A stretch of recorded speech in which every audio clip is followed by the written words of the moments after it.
Hi everyone, how are you doing? I've noticed lately that looking at my bookshelves that there are a number of authors whose debut books I haven't read yet, but that I was really anticipating and that I think I'll really like. But they've been sitting on my shelves so long that these authors have actually published another book since then, which I've also acquired, but I've still not read them. And I sort of feel like these might be new favorite authors of mine, but I just haven't got around to reading them yet. So I wanted to talk about some of these authors that I feel like I need to catch up on. And I also want to know if like you had this feeling with any authors as well, that even though you've never read them, you'll probably really love their writing, but you just haven't got a chance to reading them yet. And if you find yourself just sort of acquiring their books, but without actually having read them.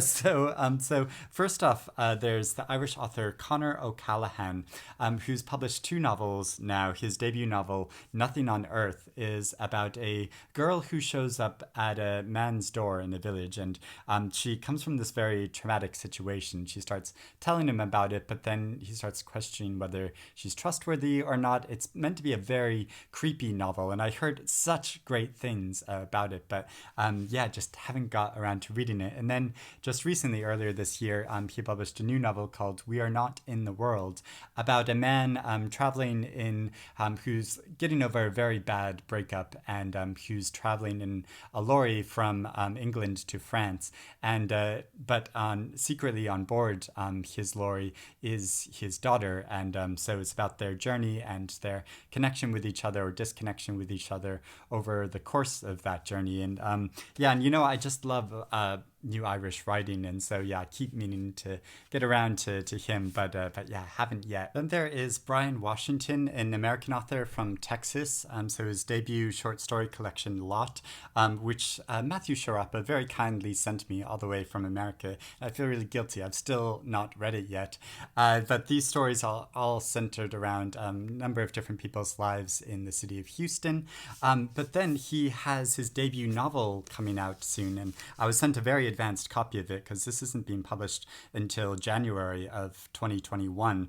And so this novel also set in Houston, but all revolves around the lives of two men in a relationship with each other who are from racially mixed backgrounds, and about the struggle of their relationship and trials and tribulations that they go through. And he's just an author that I think I'll really enjoy, but I've just not got around to reading yet. There is Guinevere Glasfurd, a really interesting sounding historical novelist, whose debut novel, The Words in My Hand, represents the life of a 16th century Dutch maid who has a relationship with René Descartes, the philosopher. And I just think that sounds like such an interesting story.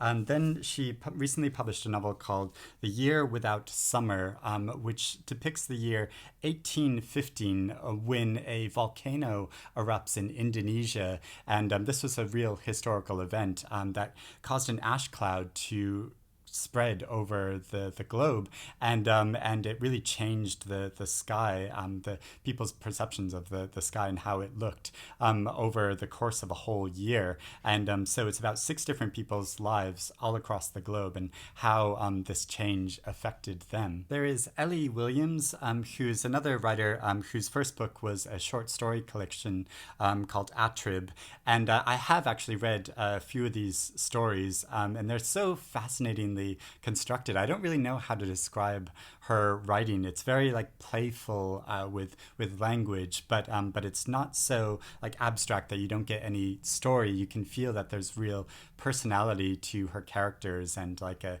really engaging story there as well. She's so interesting, and so her debut novel called The Liar's Dictionary is going to be published soon. I don't know too much about this book, but I think she's just such a fascinating sounding writer. And also, if you look at the book, the back, her author photo in the back of her debut short story collection is so great, where she has an owl on her head. It's in black and white. I don't know how well you can see it, but Yeah, she has an owl on her head and must be one of the greatest author photos that I've ever seen. Then there is Cathy Rutzenbrink, an author that I've met personally, and I don't know her well by any means. I've only met her on a few occasions, and but I've heard her speak, and she gives such inspirational talks. She just comes across as such a caring, compassionate, lovely human being, and she writes memoirs. So her first book, The Last Act of Love, describes how her brother suffered a very serious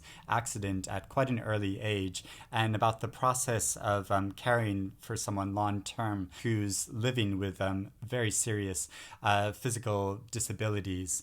Then her next book, called A Manual for Heartbreak, describes how we all experience heartbreak at some point in our lives, and sort of methods and ways of dealing with that, or sort of living with that over the course of time. And then her new book, which hasn't come out yet, I think it's going to be published in September at some point, is called Dear Reader, and is about the comfort and joy of books, something I'm sure that we can all relate to. But she often talks about how reading, is sort of a tool to help us deal with the things that we grapple with throughout life. So yeah, I'd really like to catch up with her writing as well, and I think you'll find great consolation in it.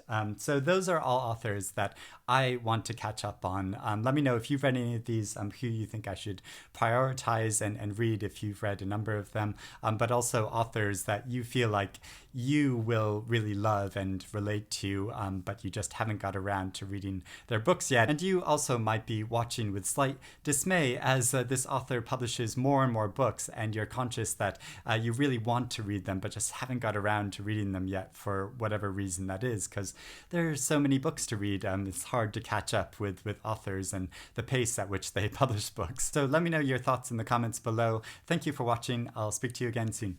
Bye, everyone.